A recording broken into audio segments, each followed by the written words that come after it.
Саламатсыңарбы урматтуу окуучулар, саламатсыңарбы урматтуу достор. Бүгүн биз силер менен кыргыз адабияты сабагынан кайрадан Тоголок Молдонун Телибай Тентек поэмасынын 2 бөлүгүн баштайбыз. Эсиңерде болсо, Телибай Тентек поэмасынын 1 бөлүгүндө Телибай Тентек ойго келбеген жоруктарды жасап, айтор 1 бөлүмдүн аягында анын атасы Дадаңбай каза болгон жеринен токтоп калган болчу. Ал эми бүгүнкү сабагыбызда окуяларды андан ары улантабыз жана бул поэманы жыйынтыктайбыз. Эгерде силер биздин баракчада алгачкы жолу болуп жаткан болсоңор, дал ушул видеого жакты белгисин басып, комментарийге ой пикириңерди калтырсаңар болот. Бүгүн 2 бөлүм.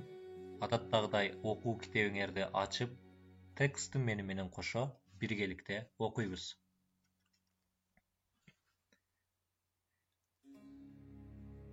Кембагал дадаң өлгөн соң, кепин кылар бөзү жок. Телибайдын энеси балам деп буга кеп айтат. Атаң өлдү келбейт деп айласын кылгын деп айтат.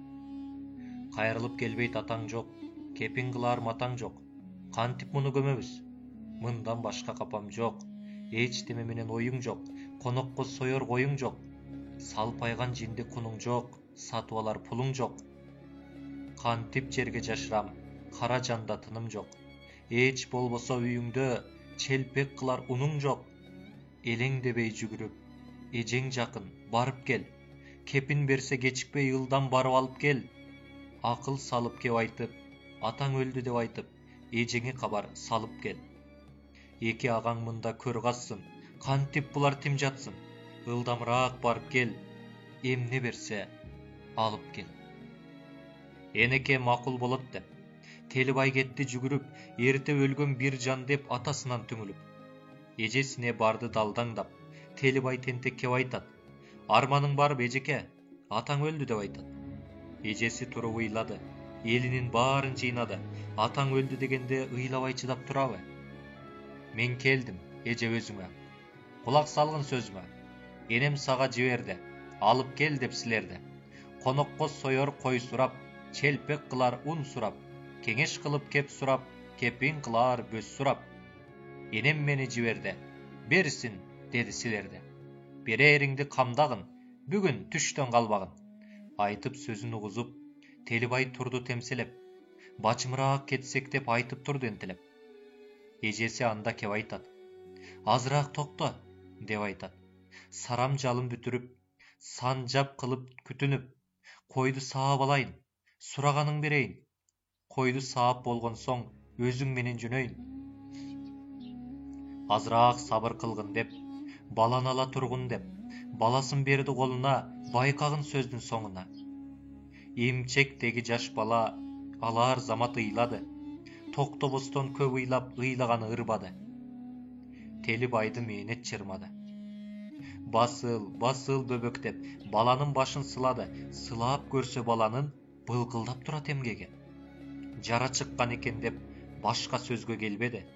Ыйлабаптыр бекер деп, ириңдеп калган экен деп, аман болсо бөбөгүм мындан айгып кетер деп.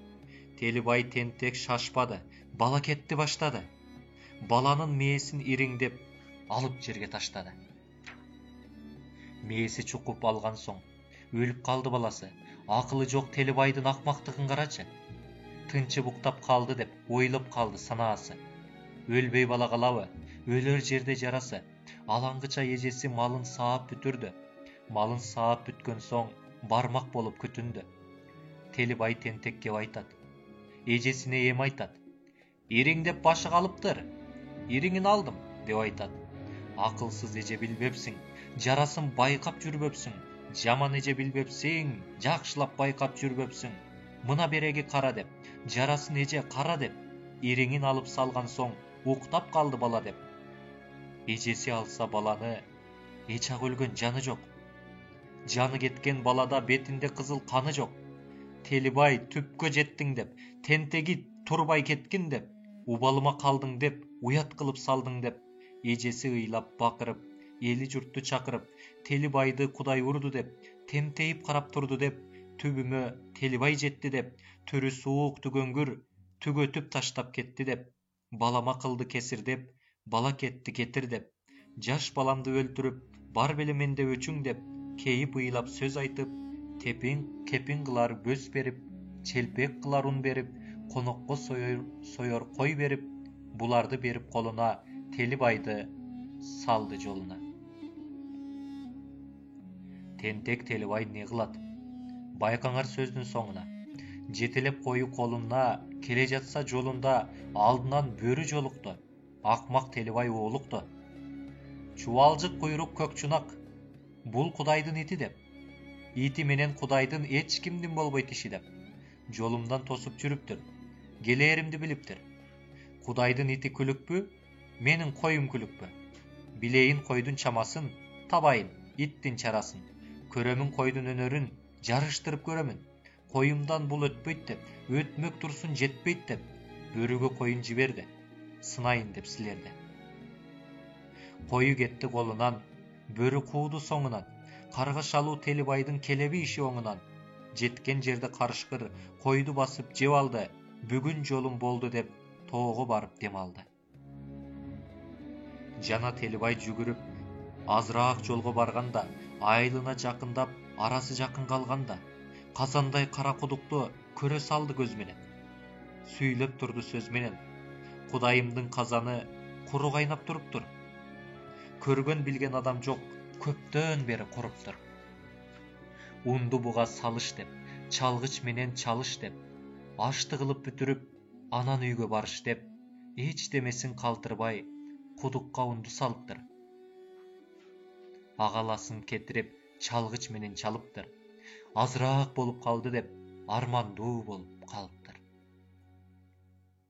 Андан өтүп Телибай көп камышка барыптыр. Шамал тийсе камыштар нары бери ыргалат. Алгандын баарын жоготуп, акмак Телибай кур калат. Мен көрбөкмүн башынан, өтүүчү элем кашынан. Ки кур жүгүнүп туруптур, Кудайымдын келине. Алып келе жатканым атамды ороор кепини, келинге кылып бүркөнчөк, табайын мунун эбине. Буга байлап өтөм деп, тартынганым бекер деп, бүркөнчөк байлап өтпөсөм таарынып келин кетер деп, айрып алып бир баштан байлап жатат камышка, Телибайдын ою жок, тартынып мындан калышка.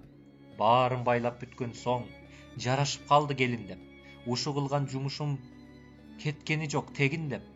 Акылсыз акмак Телибай, акмактыгы билинип, атасынын кепини камышка калды илинип.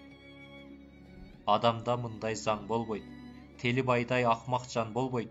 Энесине барбастан, эч кимдин тилин албастан, жакшы айткан сөзгө көнбөстөн, атасын келип көнбөстөн, Телибай жинди темтейип, талаадан качып жоголду. Минтип жүргөн Телибайдын иши кайдан оңолду? Акылы жок ордуна, атанын акы мойнунда, агалары күтүнүп, көрдү казып бүтүрүп, карап турган кезинде, уят жок Телибай бетинде, эч демени ойлобой жетип барды кечинде. Туруму болбойт сөзүндө, уяты жок өзүндө.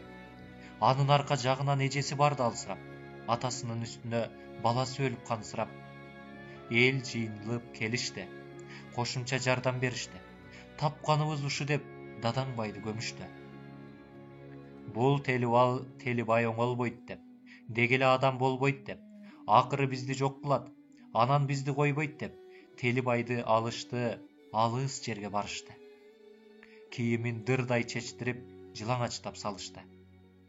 Агалары мындай дейт: тоого чыгып барабыз, томкоруп алтын алабыз, бай болуп жыргап калабыз. Алтын алып кулатсак, алтын келет жаркырап, кучактап кал алтынды, карап турбай алсырап. Карап тургун көргөндө, басып калгын келгенде, Телибай буга ынанды, келгенде карап турабы. Агалары барышты, отунду арбын жагышты. Казандай ташты чок кылып, аябай отту жагышты. Өлтүрүүгө Телибайды кептери бүтүп калышты. Таш кызарып болгон соң, көңүлүнө толгон соң, Телибай деп чакырды. токтобостон бакырды. Акылы жок ит элең. Аянып мында калба деп. Таш барып түзгө барганда басып калды кучактап. Акмактыгын мындан бил, аяныч жок кылчактап. Териси ташка жабышты. Тентектин эбин табышты. Анда Телибай кеп айтат. Аянбаймын деп айтат. Эки акем мында келгенче, эрдигимди көргөнчө, ыркырасаң ыркыра, шыркырасаң шыркыра, эрдик кылар салтын деп, кое бербейм алтын деп, күйүп жатып жан берди, акмакты мындай ким көрдү? Урматтуу окуучулар, биз ушуну менен Телибай тентек поэмасын жыйынтыктап жатабыз. Тоголок молдо адамдардын мүнөзүн, жүрүш турушун кылдат баамдап, аларды жумшак күлкү менен шылдыңдап жазган акын. Телибай тентек жана Кем Чонтой деген чыгармаларынын башкы каармандары кийин ылакапка айланып кеткен. Азыркы күнгө чейин айрым балдарды ата-энелери Телибай тентектенбе, Кем Чонтойлонбо деп урушуп жатканын угуп калабыз. Бул ал каармандардын эл арасына аябай сиңип кеткендигин айгинелейт. Телибай акыл эси кем гана эмес, өзүн өзү тарбиялабаган жаман адам. Адам касиетине да жете электей. Мал киши сыяктуу. Чыгармада кыргыз элинин ар түрдүү салттары, жөрөлгүлөрү да көрсөтүлөт. Телибай ошол салттарды тепсеп, тескери жасап, элден чыгып калат. Автор бул чыгармасын балдарды, жаштарды оң жолго түшүрүү, туура жолго баштоо үчүн жазган. Сөзү күчтүү, каармандын жоруктарын күлкүлүү кылып ачып бергендиктен, бул чыгарма узак жылдардан бери мектептерде окутулуп келе жатат. Андай болсо, бул поэманы жыйынтыктап жатып төмөнкү суроолорго жооп бере кетели, бир канча сөздөрдү, маанилерин чечмелей кетели. Кембагал дадаң өлгөн соң кепин кылар бözү жок.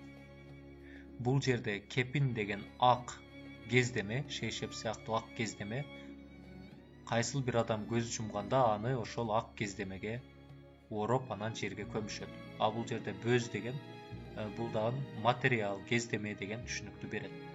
Андан ары кайрылып келбейт атаң жок, кепин кылар матаң жок. Бул жерде матаң деген дагы ошол кездеме деген мааниде келип жатат.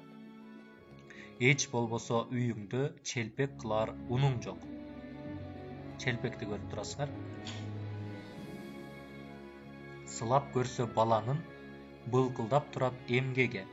Эмгеги деген бул баш бөлүгү, төбө, адамдын төбөсүндөгү эң алдыңкы пешенесинин үстүңкү тарабын адамдын эмгеги деп коебуз. Бала төрөлгөндө ошол жери аябай жумшак болот. Муну силер да көргөн болсоңор керек. Ыйлап аптыр бекердеп, ириңдеп калган экен деп. Бул жерде ириңдеп калган деген сөз адатта кайсы бир жер жара болсо, бир тикен сайып алса же кесилип кетсе, ал жерге бир каймакка окшогон суюк бир жагымсыз нерсе айланып ошол жерде пайда болот. Ошол ириң болуп калат. Ошол ириңден тазалап, ириңден арылтып турбаса, ал жара күндөн күнгө ырбап кетиши мүмкүн. Бул жерде Телибай тентек дагы баланын башы ириңдеп кетиптир деп, анын мээсин чукуп таштаганын көрдүңөр. Арасы жакын калганда казандай кара кудукту деген сап кездешти. Бул жерде кудук деген мынакей айрыкча чөлдүү аймактарда мындан бир канча жылдар илгери адамдар таза суу ичүү үчүн дал ушундай кудуктарды казып, ошол кудуктардан пайдаланган. Жолдо келе жаткан Телибай Кудайымдын казаны куру кайнап жатыптыр, ичинде суу жок калыптыр деп ага ундун баарын салып салганын билдик. Унду буга салыш деп, чалгыч менен чалыш деп. Биз адатта тамак бышырып жатканда мисалы кепкир менен аралаштырабыз да, казанга пияздарды, картошканы салып алып кепкир менен аралаштырабыз. Ал эми бул жерде атайын узун таякчаны түшүнсөңөр болот, чалгыч дегенде. Унду салып алып ошо менен аралаштырып аткан бир көрүнүштү элестетсеңер болот. Унду буга салыш деп, чалгыч менен чалыш деп аралаштыр деген мааниде. Андан кийин андан өтүп Телибай көп камышка барыптыр. Камыш деген мына адатта бул саз өсүмдүгү деп аталат. Сазда, ушундай бир мелүүн аймактарда көбүрөөк өсөт. Колду же болбосо адам денесин мунун жалбырактары кесип кетүү касиетине ээ. Камышты көрүп турасыңар. Казандай ташты чок кылып аябай отту жагышты. Эгерде ташты жага берсе, ал карайып, кызарып, айтор аябай бир башкача түскө айланып калат. Бул жерде чок кылып дегени мынакей отунду жакканда анын түбүндө эмне пайда болду? Чок пайда болду. Бул чокко мисалы түрдүү нерселерди бышырышат, эттерди бышырышат, картошка көмүп койсо болот арасына, айтор. Бул чок аябай күчтүү. Демек, эки агасы чоң ташты ушундай чок кылганча аябай жагышты дейт. Атамды ороор кепини, келинге кылып бүркөнчөк табайын мунун эбине. Кудайымдын келиндери куру жүгүнүп жатыптыр деди го. Адатта бүркөнчөк деген мына, ушуну түшүнсөңөр болот. Бүркөнчөк. Себеби келиндер айрыкча Орто Азияда ушул бүркөнчөктү жамынып анан келген конокторго, келген адамдарга баш ийип жүгүнүшөт. Бул жерде Телибай тентек камыштарды Кудайымдын келиндери бүркөнчөгү жок эле ийилип жаткан экен деп туруп, алып бара жаткан кепинин айырып буларга байлап салбадыбы? Эми болсо жөнөкөй суроолорго жооп берели. Апасы Телибайдын эжесинин үйүнө эмнеге жөнөттү?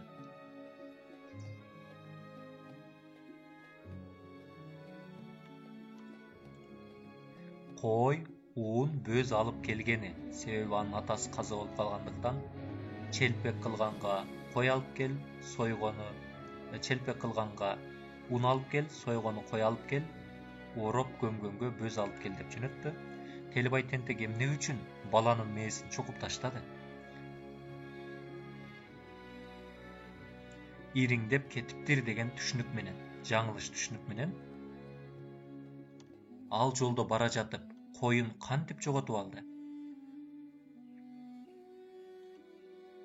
Карышкыр менен жарыштырамын деп жоготуп алды. Тактоочу суроолор. Телибай тентек кудукту көргөндө эмне деп кейиди? Кудайымдын казаны куруп калыптыр деп. Кечиресиңер, бул жерде 3 жерде азыр ката кетип атат. Кечирим сурайм. Кудайдын казаны куруп калыптыр деп. Телибайды аягында кимдер өлтүрүп коюшту? Агалар өлтүрүп коюшту.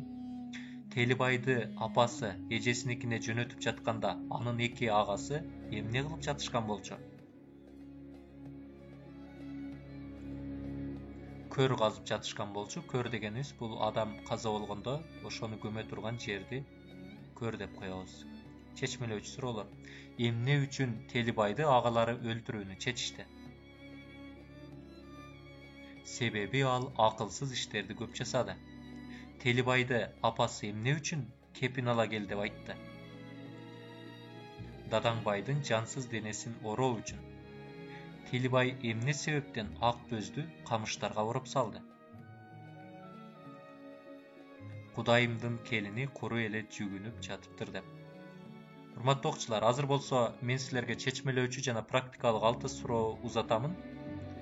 Силер болсо дал ошол 6 суроого кыргыз адабияты дептериңерге таза, сулуу, даана жазган абалда жоопторду жазып, аны кыргыз тили жана адабияты мугалимдериңерге жибересиңер. Ал суроолор төмөнкүлөр. Телибайды агалары өлтүрүп салышканы туура эле болдубу? Сен эмне үчүн антип ойлойсуң? Ушул сурооду көчүрүп жазабыз. Мүмкүн болсо суроо башка түстөгү ручка менен, силердин жообуңар башка түстөгү ручка менен кетсе жакшы болот. Эгерде агалары Телибайды өлтүрбөгөндө, ал дагы кандай жоруктарды жасамак? Бүгүнкү күндө да дал ушундай балдар бар деп ойлойсуңбу? Жашоодо жаман иш жасап жаткан балдарды көргөн белең? Эгер көргөн болсоң, алардын жоруктарын кошо жазсаңар сонун болот. Практикалык суроолор. Эгерде силер Телибай тентектин эжесинин ордунда болгондо, Телибайды эмне кылмаксыңар? Силерге бул поэманын аягы жактыбы? Эмне себептен? Эгер жакса эмне себептен жакты, жакпаса эмне себептен жакпады? Телибай тентектей адамдарды жашоодо кезиктирип калсаңар, анда силер эмне кылмаксыңар? Урматтуу окуучулар, силерге биз 6 суроо узаттык, чыгармачыл суроолор жана практикалык суроолордон 6 суроо узаттык. Дал ушул 6 суроого жообубузду кеңири жазып, таза, сулуу, тыканабалды жазып, кыргыз тили жана адабияты мугалимдерибизге жөнөтөбүз. Жана мугалимдер силердин жоопторуңарды окуп чыккандан кийин тиешелүү бааларды коюп берет. Ушуну менен биздин бүгүнкү сабак сөзүнүн жыйынтыгына келип жетти. Сабактын аягында айтарыбыз, Телибай тентектей балдар аз болсун. Ар бир адам жасап жаткан ишин терең ойлонуп, жети өлчөп бир кезгенге аракет кылсын. Кийинки сабактардан көрүшкөнчө сак саламат калгыла.